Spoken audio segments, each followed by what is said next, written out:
I found this awesome handmade vintage skirt at Goodwill, but it's about 5 inches too small for me in the waist and kind of through here. Today we're going to make this bigger and a lot more funky.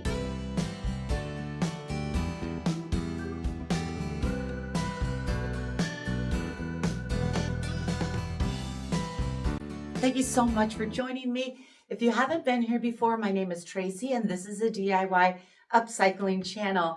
And I want to add layers of beautiful linens and lace and some other fun details to this, as well as making it bigger. Most of the linens and lace I recently got from my mom. She really scored at an estate sale and gave me a bunch of stuff. So the first thing I want to do is, I love the length of this. It could be a smidge shorter, but because of the first layer I'm going to do, I want to cut 8 inches off the bottom of this. This has lots of nice upholstered buttons. I am going to undo them all so I can open my skirt all the way up. I am just taking my ruler, marking 8 inches, and I will cut all the way across the bottom. Okay, the bottom piece cut off. Now I want to make it bigger. And what I'm going to do is cut a slit or cut it all the way open in the front, sort of next to those buttons. And I'm going to add a 6-inch piece of fabric right there. So when I'm all done with it, the seam on this side will be normal. The seam on the side where I make it bigger will be further behind on the skirt, and that's okay. By the time we're done with this, you'll never even know. I'm very lucky because this has lines in the pattern. So all I have to do is follow one of those lines. I'm going to come about 2 inches out from where this flap of the buttons is and cut this completely open.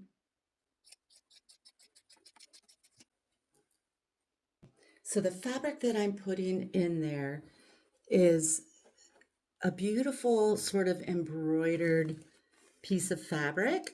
It's 6 inches wide and it's a little bit longer than the whole length of the skirt. I want to decorate this a little bit before I sew it on to the skirt. I cut the border off a beautiful tablecloth, and I am going to lay this at the edge of this piece of fabric. This is about 2.5 inches wide.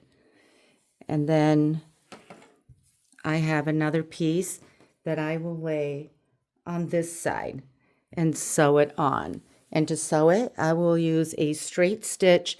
I won't even pin this. I'll start with one side, come across, line it up, come down the side, finish it off at the end.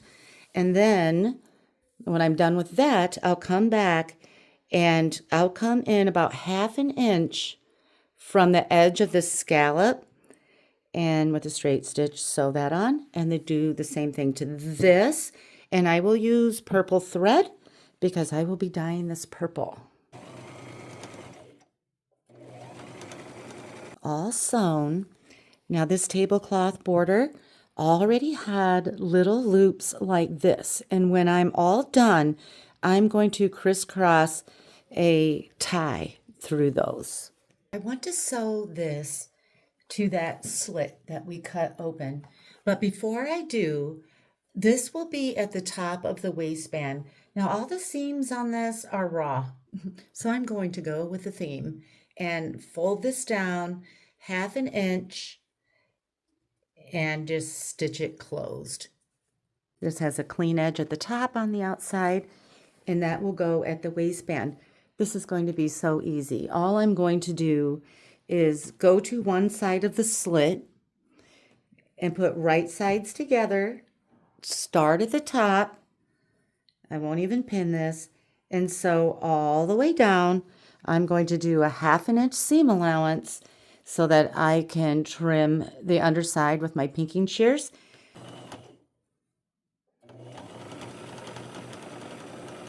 this is the seam I just made right here.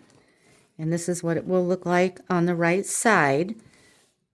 Right now, what I want to do to the seam that I just made is trim it with my pinking shears and press it from the right side.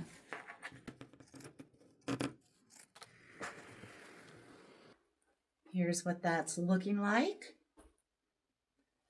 And now I'm going to put these two edges, right sides together, sew it together exactly like I did the first side. Now it fits me and has a beautiful detail.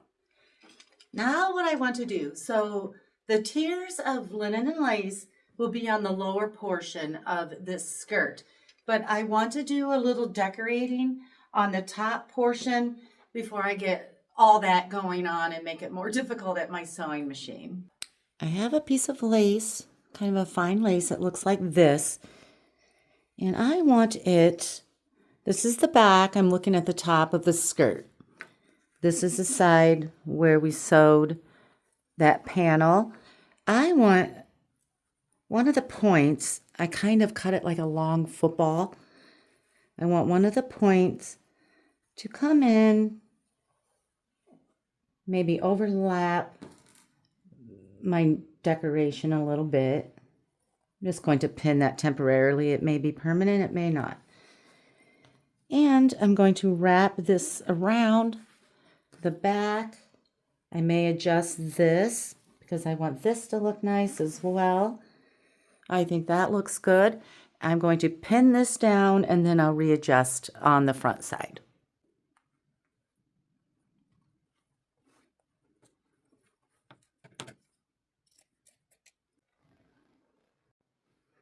Now on this side, I have an imperfect little piece of lace that I cut.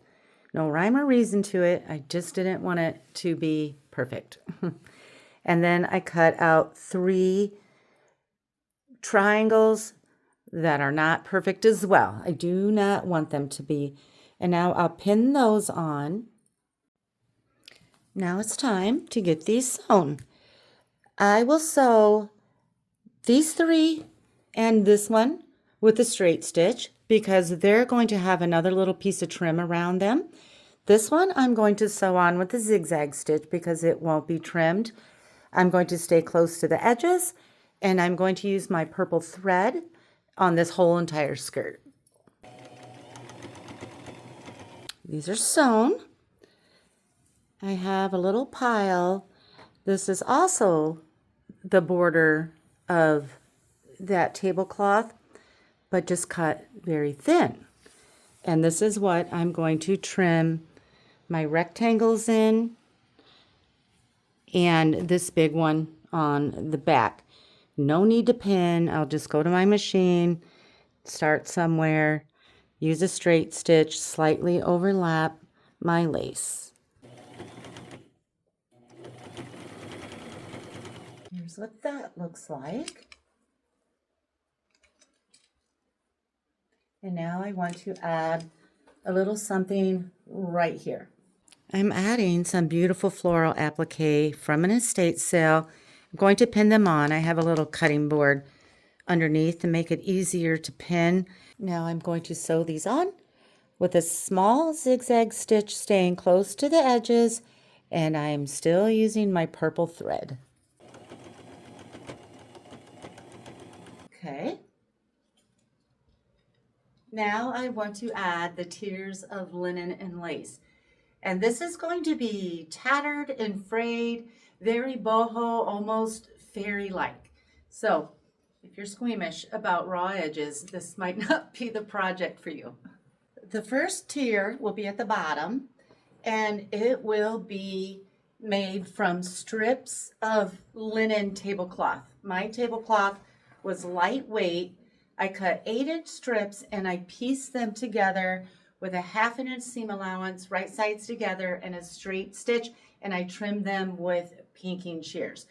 I can always add more to this if I need to. I can always trim it It's about 136 inches long. What I'm going to do with this strip is start right here because my skirt is split at the bottom. The button stops here and it's open right here. So I'll take this, I'll overlap the bottom of my skirt starting at that edge, 1/2 inch, and I'll zigzag stitch all the way around the back until I get to here. And I will do subtle pleating as I go. I'll probably go every couple of inches, overlap it on itself about 1/2 inch.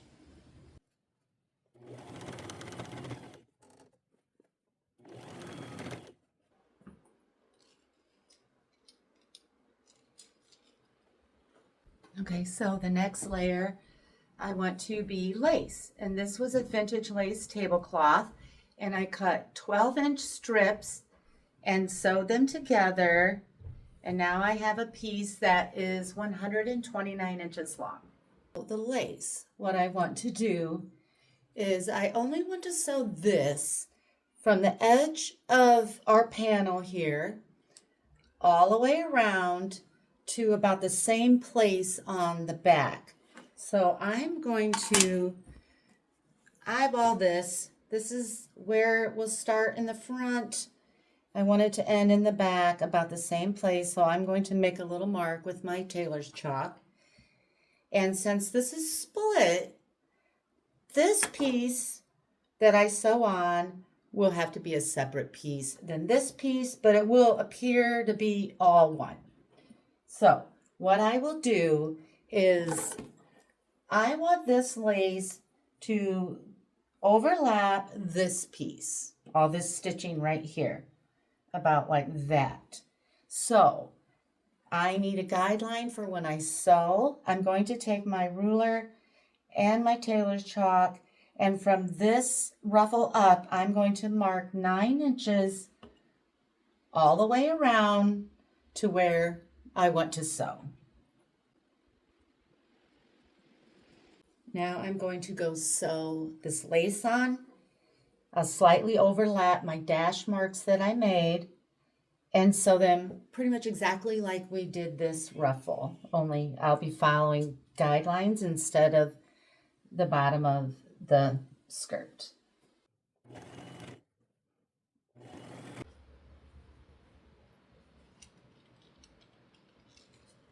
The next ruffle I have to cut a little differently because I want it, here's the bottom of my skirt, I want it to be big at this end and come up and get smaller and smaller. And I'll show you what I used and how I cut that. This is what my ruffle looks like. It's larger on this end, it's 16 inches over there, and it's 9 inches on this side, and it's doubled. So it's symmetrical. This side is symmetrical to this side. And I'll show you, I did a little drawing of how I cut that. That piece was cut from a dress that is rayon. And rayon is nice and lightweight, which we don't want the skirt to get too heavy, and it typically dyes nicely. So I laid that dress out. Here's the front, and the back is behind it. I cut both layers at once. And I didn't measure. I kind of held my ruler up there at 16 inches and then went over and laid it, my ruler back down where I could see 9 inches.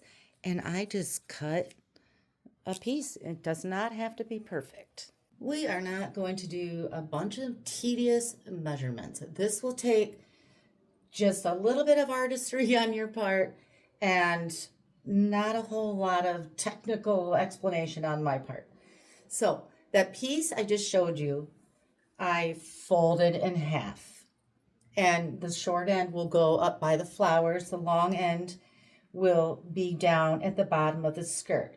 I want to make sure the long end covers this edge where we stopped and comes to the bottom, almost the bottom of this ruffle. So I'm going to open this back up because I want part of this on the front and I want the other half on the back. I have a seam here from that dress where I know that that's pretty much the center of this whole entire ruffle. So I'm going to lay it about where I want it. Now, of course, this is still split. I'm going to have to cut it once I have it in position.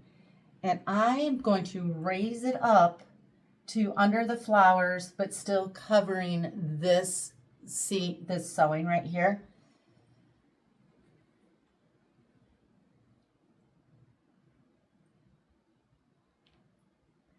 And I'm going to kind of make the pleats about the way I want them.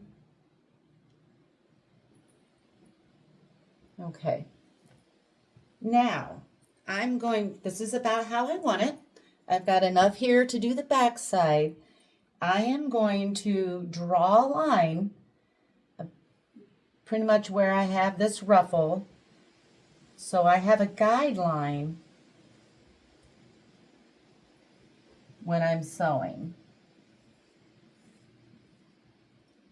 Now, I am going to go ahead at this point and I'm going to cut this.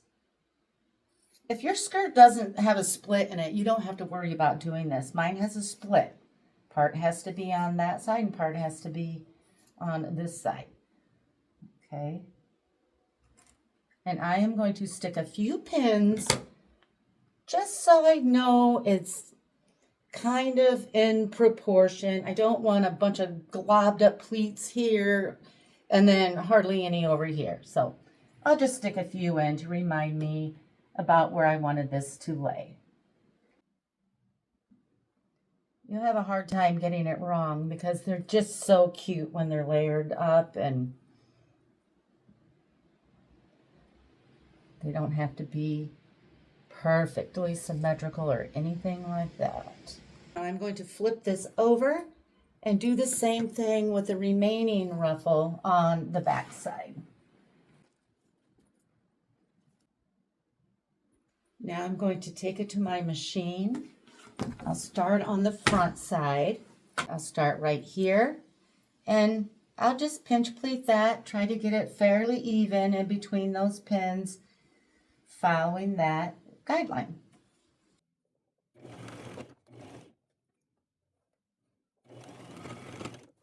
I'm trimming my latest ruffle a little bit. I want to see just a little bit more of that lace ruffle.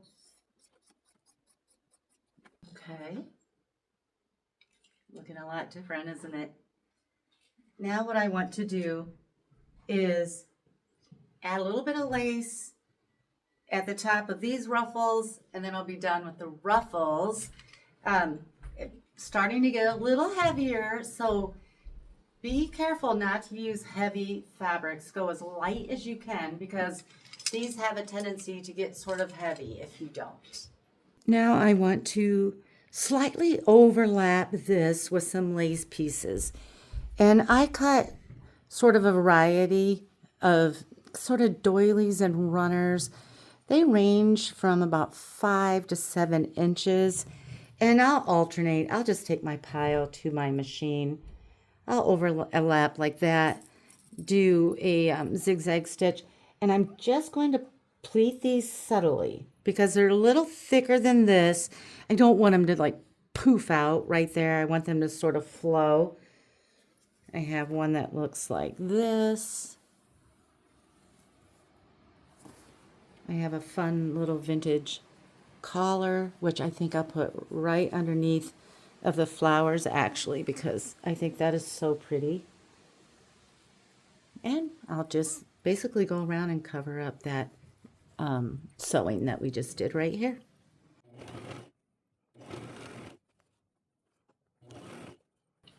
Gorgeous.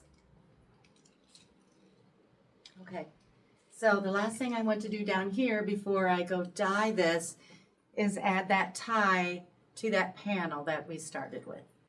I'm using a strip of floral bed sheet. It's about 1/2 inch wide and about 82 inches long. That may be way too long, but I'd rather have too much than not enough. And I'm just feeding it through and crisscrossing just like you would a boot or a tennis shoe. And I'm skipping every other loop. I think every loop would be too much. So I'm just feeding these through the best I can till I get down to the bottom. Now I'm down at the bottom. I'm going to tie a bow into a double knot so it doesn't come undone in the washer and dryer.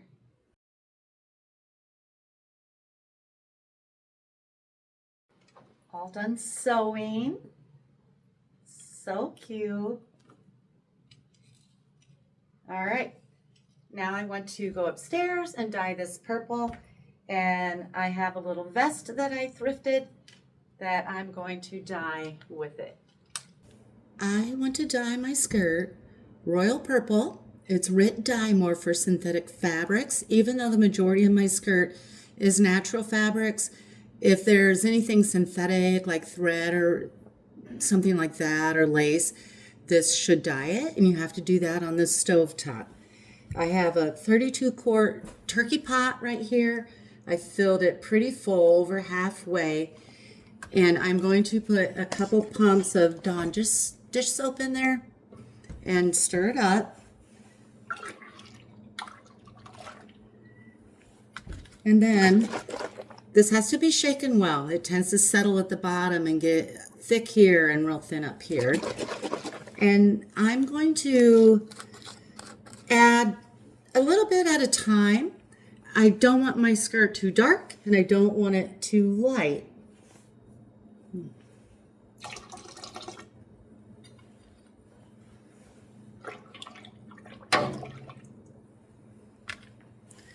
Test with a paper towel to see where we're at. It's kind of pretty, but more springish, and we're in the fall, so I think I'll go a little bit darker. I keep a teeny tiny little flame on as I'm dyeing throughout the whole process.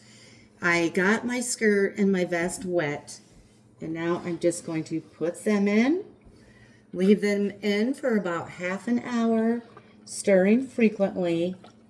When I think they are done, I will put it in my washer on a rinse and spin, and then I'm going to put mine in the dryer. I already washed and dried my skirt, so I know that should be okay.